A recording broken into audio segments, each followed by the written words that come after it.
नमस्कार प्रिय दर्शकों, मैं यशराज तिवारी आप सभी का बहुत बहुत स्वागत करता हूं प्रोफेशनल एस्ट्रोलॉजी पर। जैसा कि आप सभी जानते हैं, आज रविवार का दिन है और आज मैं आप सभी के सम्मुख उपस्थित हुआ हूं आप लोगों की जन्म कुंडली का निःशुल्क अध्ययन करने के लिए। तो आज का हमारा प्रोग्राम नंबर 31 है और 265 जन्म कुंडली का अध्ययन हम अभी तक कर चुके हैं। आज की पहली जन्म कुंडली है कृणाल जी की। उसके भी पहले वो नए दर्शक जो इस कार्यक्रम को आज पहली बार देख रहे हैं, उनके लिए मैं बताना चाहता हूँ कि यदि आप भी अपनी जन्म कुंडली का अध्ययन निःशुल्क रूप से इसी प्रकार इस कार्यक्रम में मेरे द्वारा कराना चाहते हैं, तो आप अपनी डिटेल्स जैसे कि आपका नाम, आप अपने जन्म की तिथि, आप अपने जन्म का समय और अपने जन्म का स्थान किसी भी एक स्पेसिफिक प्रश्न के साथ इस वीडियो के कमेंट सेक्शन में दे दीजिए। हमारी कोशिश यही रहेगी कि जल्दी से जल्दी आपकी जन्म कुंडली का अध्ययन मेरे द्वारा इस कार्यक्रम में निःशुल्क रूप से किया जाए। कोशिश यही रखें कि प्रश्न जो है वो एक ही दें। बहुत से लोगों के जो कॉल या व्हाट्सएप के थ्रू मैसेजेस आ रहे हैं कि जो निःशुल्क जन्म कुंडली अध्ययन होता है वो फ़ोन पर बात करके होता है। ऐसा नहीं है, जो फ़ोन पर बात करके जन्म कुंडली का अध्ययन होता है वो सशुल्क होता है। और इसके साथ ही साथ अगर आप निःशुल्क रूप से अपनी जन्म कुंडली का अध्ययन कराना चाहते हैं, तो उसके लिए आपको इस कार्यक्रम के थ्रू अपनी जन्म कुंडली का अध्ययन कराना होगा और उसके लिए आपको अपनी डिटेल्स यहाँ पर देनी होगी। आपके कमेंट करने के 2 से 3 हफ्ते के बाद में आपकी जन्म कुंडली का अध्ययन मेरे द्वारा इस कार्यक्रम में किया जाएगा। तो चलिए शुरुआत करते हैं। और कृणाल जी की पहली जन्म कुंडली है, तो इस कुंडली को ले लेते हैं और फिर देखते हैं कि क्या जानना चाहते हैं। डेट ऑफ बर्थ इन्होंने बताया है 5 नवंबर 1993। जन्म का समय है शाम के 6 बजे और जन्म स्थान है गुजरात में खेद ब्राह्मा।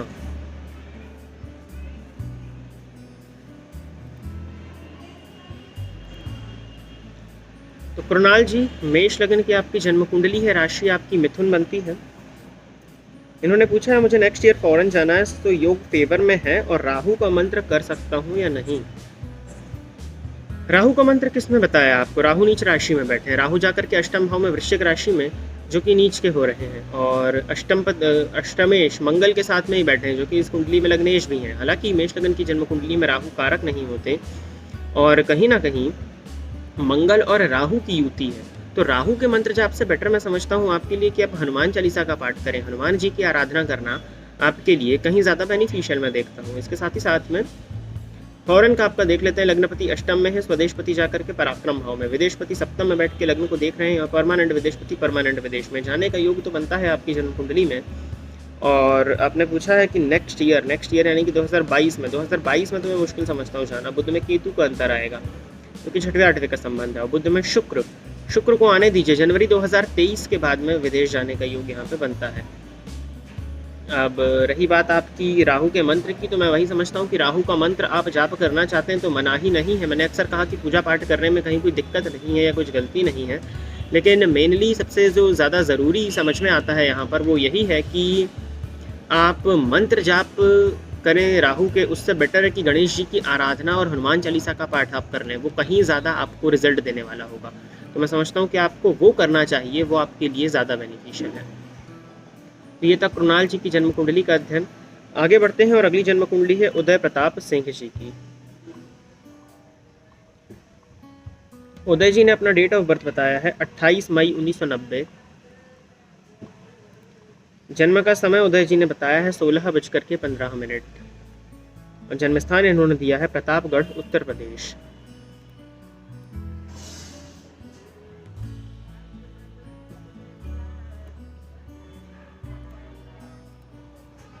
तुला लग्न की जन्म कुंडली है उदय जी, आपकी राशि आपकी कर्क बनती है।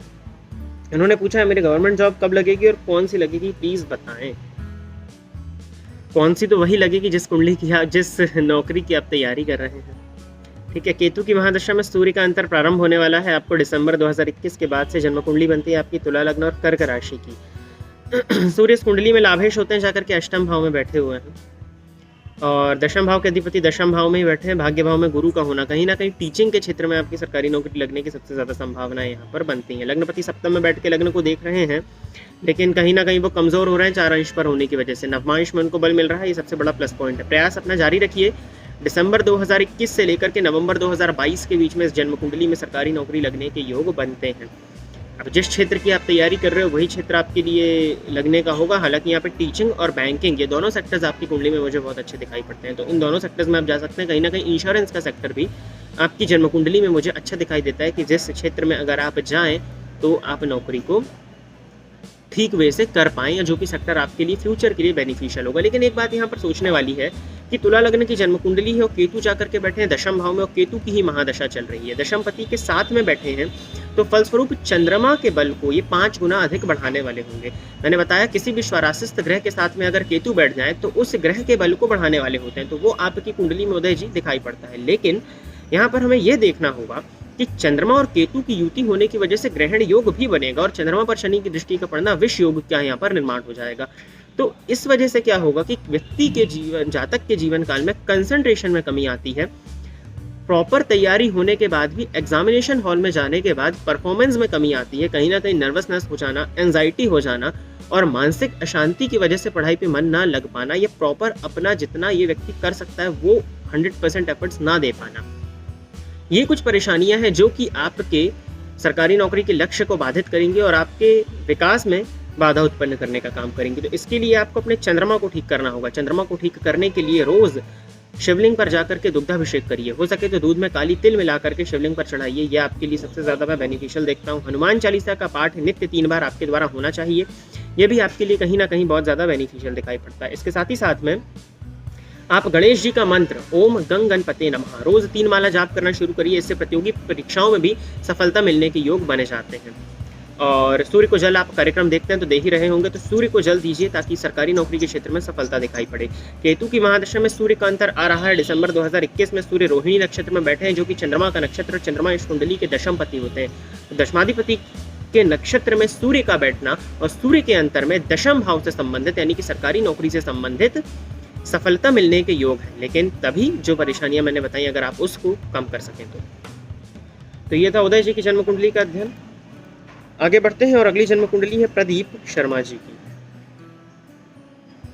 तो प्रदीप जी ने अपना डेट ऑफ बर्थ बताया है 5 मई 2001।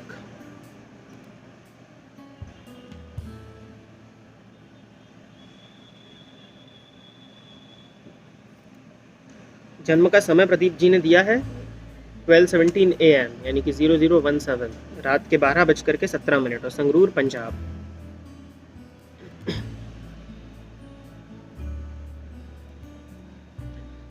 प्रदीप जी मकर लग्न की कुंडली है, आपकी राशि आपकी कन्या बनती है, तो भूमि तत्वीय लग्न और भूमि तत्वीय राशि ये तो श्रेष्ठ हो गया। आपने पूछा है मैं ये जानना चाहता हूँ कि मुझे कब तक नौकरी मिलेगी और किस क्षेत्र में काम करूँगा, कृपया करके बताएं।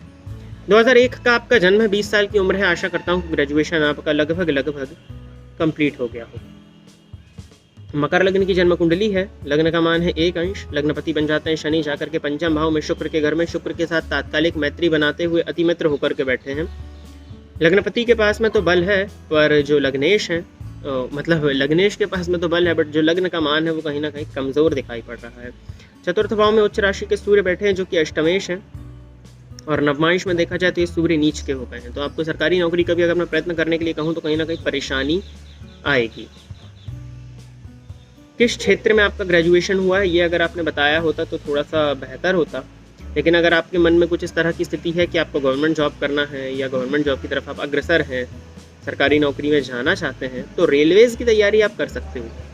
राहु की महादशा में शनि का अंतर और मकर लग्न की जन्म कुंडली है जहाँ पे राहु षष्ठ भाव में बैठे हैं और षष्ठपति जाकर के बैठे हुए हैं पंचम भाव में, कंपटीशन भाव के अधिपति जो होते हैं आपकी कुंडली में। आपको मेनली रेलवेज की तरफ अच्छी सफलता ये कुंडली मिलती हुई मुझे दिखाई पड़ती है, तो आपको रेलवेज की तरफ जाकर के एफर्ट्स करना चाहिए, रेलवे की तैयारी आपको करनी चाहिए। हालांकि सरकारी नौकरी लेना भी इतना आसान नहीं है आपकी कुंडली में, तो अगर उसके पहले आपको, क्योंकि देखिए राहु में शनि चल रहे हैं, शनि आजीविका के कारक है, मकर लग्न की कुंडली में लग्नेश और धनेश होकर के पंचम भाव में बैठ के लाभ भाव को देख रहे हैं। फलस्वरूप ये कहना चाहते हैं धनपति का पंचम भाव में बैठ के लाभ भाव को देखना व्यक्ति के जीवन काल में धन की स्थिति तो अच्छी दिखाई पड़ रही है और राहु की महादशा में शनि का अंदर दूसरे 12वें का संबंध है, लेकिन धन आगमन की स्थिति भी आपकी कुंडली में अभी बनती है। तो अब इसके लिए आपको प्रयत्न करना होगा, रेलवेज की आप तैयारी करिए और अगर रेलवेज की तैयारी के साथ साथ आपको किसी भी प्रकार की प्राइवेट जॉब मिलती है तो उस जॉब को लेकर के आप आगे बढ़ जाइए, क्योंकि महादशा राहु की है तो ये जीवन काल में भ्रम को उत्पन्न करेगी और भ्रम से पढ़ाई तो होती नहीं, भ्रम में रह करके पढ़ाई करना मुश्किल हो जाता है। तो ये चीज़ आप कर सकते हैं, ये चीज़ करना आपके लिए कहीं ज़्यादा बेनिफिशियल होगा। तो तैयारी करिए रेलवेज़ के लिए स्पेशली, और प्राइवेट नौकरी अगर किसी प्रकार की मिलती है तो उसको लेकर के आगे बढ़ जाइए। उपाय के तौर पर लक्ष्मी चालीसा का पाठ करना शुरू करिए, दुर्गा जी की अत्यधिक आराधना, सूर्य को जल दीजिए और हनुमान चालीसा का रोज एक पाठ किया करिए। अगली जन्म कुंडली दीपिका साहनी की आईडी से अनन्या की है।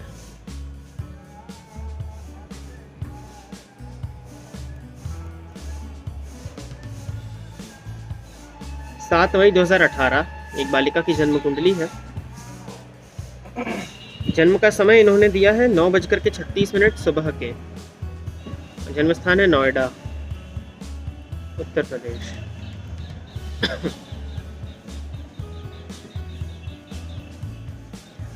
तो अनन्या, इनकी कुंडली बनती है मिथुन लग्न की, राशि मकर बन जाती है इनकी। ओवरऑल करियर बता दीजिए। देखिए अभी तो 3 साल की ही उम्र है। दशम भाव के अधिपति पंचम भाव में जाकर के बैठे हैं। पंचम पति 12वें भाव में स्वग्रही है। लाभ भाव में सूर्य बैठे हैं। ओवरऑल करियर इनका अच्छा है। करियर को लेकर के इनको चिंता की कोई आवश्यकता नहीं, बस इनकी हेल्थ का ध्यान रखिए। अभी 7.5 इनको चल रही है। शनि चंद्रमा में दूसरे 12वें का संबंध और चंद्रमा की महादशा में शनि का अंतर चल रहा है, जो कि इस कुंडली में द्वितीय भाव के अधिपति अर्थात मारक भाव के अधिपति बनते हैं चंद्रमा। तो मारकेश की महादशा चल रही है। इनके स्वास्थ्य का ध्यान रखिए। कफ जन्य रोग, कफ से संबंधित परेशानियां, टॉन्सिल्स इत्यादि की शिकायतें जन्म कुंडली में दिखती है। तो अभी भोलेनाथ की आराधना, माता या पिता में से कोई एक इनके नाम से संकल्प लेकर के इनके स्वास्थ्य के लिए करते रहें। और करियर इस कुंडली में ओवरऑल ठीक है, और करियर को लेकर के आप लोगों को चिंता करने की आवश्यकता यहाँ पर नहीं दिखाई पड़ती मुझे। पुलकित शर्मा जी की जन्म कुंडली है। तो पुलकित जी आप तैयार रहिए, आपकी जन्म कुंडली में ले रहा हूँ। 7 मार्च 1996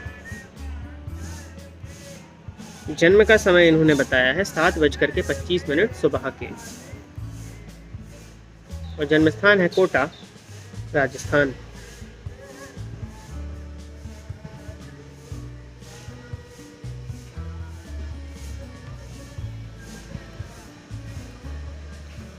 पुलकित जी मीन लगन की जन्म कुंडली है। आपकी राशि आपकी कन्या बन जाती है। आपने पूछा है अभी विवाह के लिए बहुत रिश्ते आ रहे हैं, किसी से मिलान नहीं हो पा रहा है, और जब एक रिश्ता आया और मिलान हुआ तो कुछ परिस्थितियों की वजह से चलता जा रहा है, तो कब तक फिक्स हो जाएगा। लग्न में शनि बैठे हैं आपकी कुंडली में। अभी तक आपने अनुभव कर ही लिया होगा कि जीवन काल में कोई भी कार्य जो है आपके वक्त पर नहीं होते।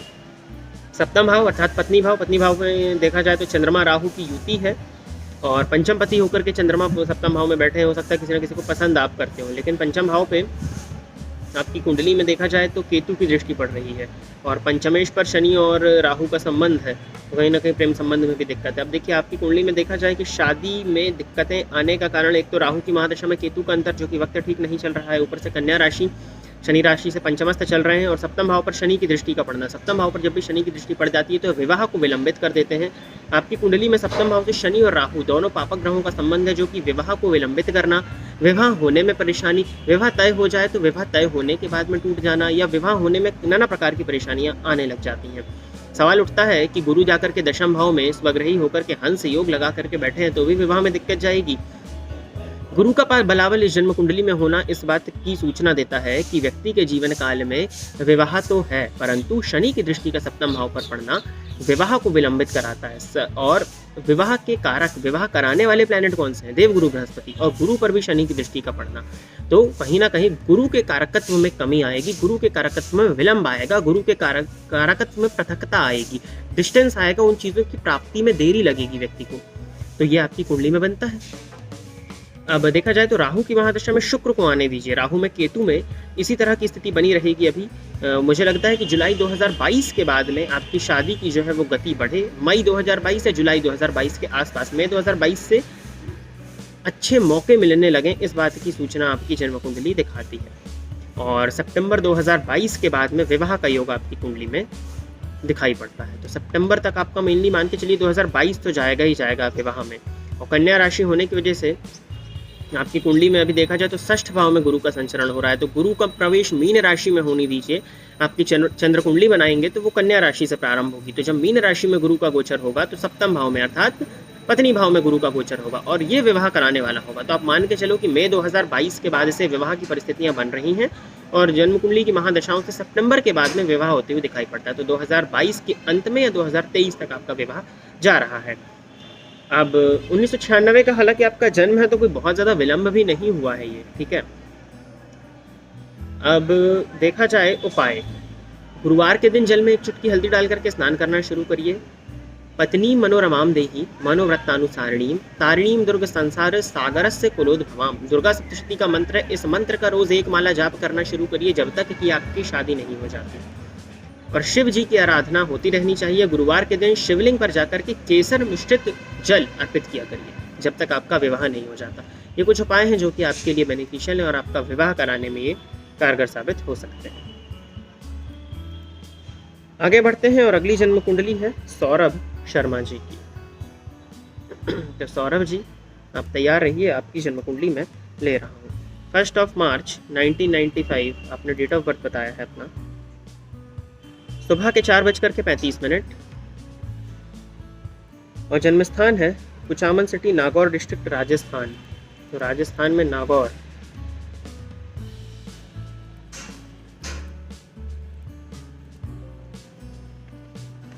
सौरभ जी मकर लग्न है आपका।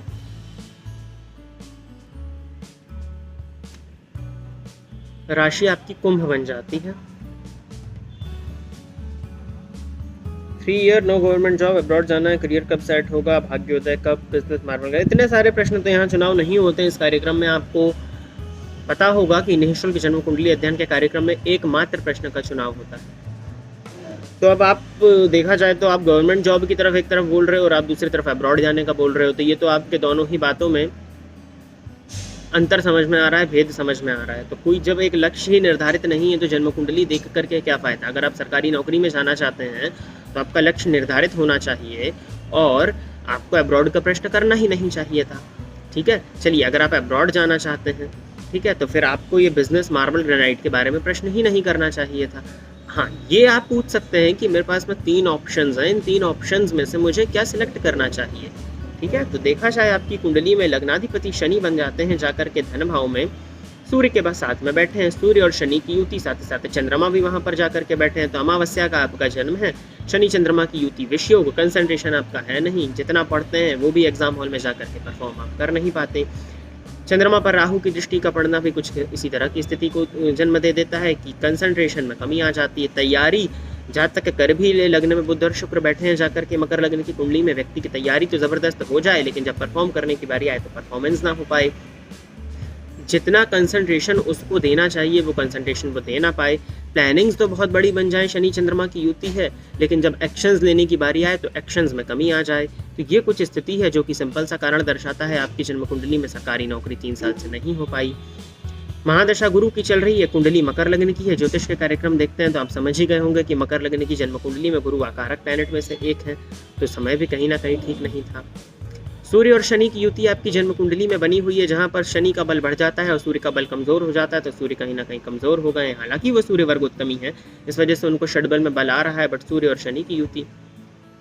तो ये कुछ स्थितियां हैं। तो क्या आप अब इस यहाँ पर ये हम कर सकते हैं कि सरकारी नौकरी नहीं मिल पाएगी? देखिए, दिक्कत तो ज़रूर है, आसानी से सरकारी नौकरी मिलना यहाँ पर बहुत मुश्किल है। लेकिन अगर आप बैंकिंग के क्षेत्र की तैयारी करो, इंश्योरेंस के क्षेत्र की तैयारी करो या रेलवेज़ के क्षेत्र की तैयारी करो और अपने मन को एकाग्र करके अगर आप तैयारी करो, कंसंट्रेशन के साथ में आप तैयारी करो, तो इस कुंडली में सरकारी नौकरी का योग है, परंतु उसमें अभी समय लगेगा। इतना जल्दी सरकारी नौकरी का योग मुझे नहीं दिखाई पड़ता।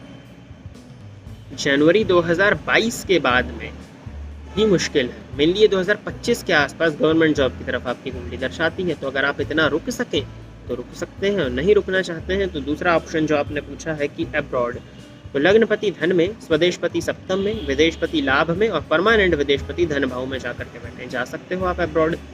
अब्रॉड जाने की अगर हम बात करें तो गुरु की महादशा है जो कि विदेशपति हैं, और हालांकि ये भी आपकी कुंडली आपको विदेश भेजने के लिए तैयार नहीं दिखाई पड़ रही है मुझे। फैमिली का लिंकअप है तो जाना हो तो ठीक है, वो अलग बात है, लेकिन हालांकि कुंडली के हिसाब से अभी, क्योंकि गुरु में मंगल आएंगे, मंगल स्वदेशपति बनते हैं इस कुंडली में, स्वदेशपतियों के सप्तम में बैठ के लग्न को देख रहे हैं। किसी भी प्रकार से विदेश भाव से इनका संबंध नहीं बन पा रहा है, विदेश भाव के अधिपति से भी इनका संबंध नहीं बन रहा है, तो बाहर जाने की संभावनाएं तो अभी नहीं बनती।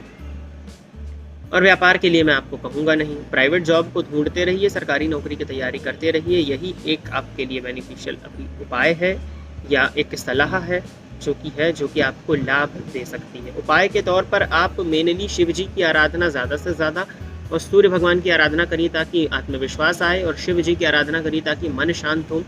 प्राणायाम या मेडिटेशन में से कोई एक चीज़ पकड़ लीजिए और उसको करना शुरू करिए। नित्य प्रतिदिन सुबह टहलने की आदत डालिए थोड़ा सा, ताकि जो एक्स्ट्रा ऊर्जा है मंगल की दृष्टि लग्न पर होने की वजह से जो कि कंट्रोल नहीं हो पा रही या कंसंट्रेशन में जो परेशानी आ रही है, तो ये कुछ चीज़ें करिए। पढ़ने बैठते हैं तो अपने घर के नॉर्थ ईस्ट कॉर्नर में बैठिए। पढ़ते समय जो आपका फेस है वो नॉर्थ या ईस्ट की वॉल पर होना चाहिए। जिस चेयर पर बैठ के आप पढ़ते हैं उस चेयर के ऊपर एक येलो कलर का क्लॉथ बिछाया करिए और फिर पढ़ना शुरू करिए। ये कुछ उपाय हैं जो कि आपको कंसंट्रेट होने में मदद करेंगे। शिवलिंग पर नित्य आप दूध चढ़ाइए, ये भी आपके लिए कहीं ज़्यादा बेनिफिशियल है। तो इतने ही उपाय आपको करने चाहिए। तो प्रिय दर्शकों, इतनी ही जन्म कुंडली लेकर के मैं आज आप सभी के सम्मुख उपस्थित हुआ था। आशा करता हूँ कि जितने भी लोगों की जन्म कुंडली का अध्ययन यहाँ पर हुआ वो सभी संतुष्ट होंगे। अपनी बातों को मैं रिपीट कर देता हूँ। वो नए दर्शक जो इस कार्यक्रम को आज पहली बार देख रहे हैं और अगर आप भी अपनी जन्म कुंडली का अध्ययन निःशुल्क रूप से मुझसे इस कार्यक्रम में कराना चाहते हैं तो आप अपनी डिटेल्स जैसे कि आपका नाम, अपने जन्म की तिथि, अपने जन्म का समय और आप अपने जन्म का स्थान किसी भी एक स्पेसिफिक प्रश्न के साथ इस वीडियो के कमेंट सेक्शन में दे दीजिए। हमारी कोशिश यही रहेगी कि जल्दी से जल्दी आपकी जन्म कुंडली का अध्ययन मेरे द्वारा इस कार्यक्रम में किया जाए। इसके साथ ही साथ बृहत जन्म कुंडली वीडियो विश्लेषण का कार्यक्रम, जिसमें आपकी जन्म कुंडली से संबंधित पूरी चर्चा होती है। प्रोजेक्टर के माध्यम से आपको आपकी जन्म कुंडली का एक एक पॉइंट समझाया जाता है और आपके द्वारा दिए गए अनलिमिटेड सवालों के जवाब उस कार्यक्रम में सम्मिलित करे जाते हैं। तो अगर आप अपनी जन्म कुंडली का बृहत वीडियो विश्लेषण कराना चाहते हैं, अपनी जन्म कुंडली का वीडियो बनवाना चाहते हैं, तो इस वीडियो के नीचे दिए गए नंबर पर कॉल या व्हाट्सएप के द्वारा संपर्क करके बृहत जन्म कुंडली वीडियो विश्लेषण की जानकारी ले लीजिए। आज के लिए बस इतना ही रखते हैं। पुनः आप सभी के सम्मुख एक नए विषय को लेकर के मैं उपस्थित रहूंगा। तब तक के लिए इजाजत दीजिए। नमस्कार। फ़ोन पर बात करके कुंडली दिखाने के लिए आप स्क्रीन पर दिए गए नंबर पर कॉल, मैसेज या व्हाट्सएप करके पर्सनल अपॉइंटमेंट ले सकते हैं। अब आप YouTube के साथ साथ Facebook और Instagram पर भी मेरे अकाउंट को फॉलो कर सकते हैं, जहां पर आपको ज्योतिष से संबंधित जानकारी मिलती रहेगी।